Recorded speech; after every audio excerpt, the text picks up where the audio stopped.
আল্লাহ পাক তার প্রতি রহম করুন যে আমার এই কথাগুলোকে অন্যের কাছে পৌঁছে দিবে। নবীজির ভাষণ। এরপর নবীজি বলছেন, জেনে রাখো নিশ্চয়ই তোমাদের পরস্পরের, মুসলিমদের পরস্পরের সম্পদ, পরস্পরের রক্ত, পরস্পরের এই যে জান মাল ইজ্জত, এগুলো একে অপরের জন্য হারাম। মুসলিমদের পরস্পরের রক্ত, পরস্পরের ইজ্জত সম্মান একে অপরের জন্য হারাম। এর হানি করা একে অপরের জন্য হারাম। ঠিক যেমন আজকের এই দিন হারাম, এই শহর হারাম, এই মাসও হারাম।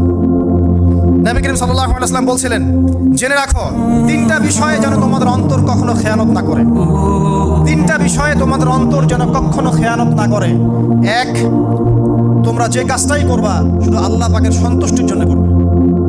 তোমরা যে কাজই করবে শুধু আল্লাহর সন্তুষ্টির জন্য করবে। তোমাদের শাসক বর্গের কল্যাণ কামনা করবে।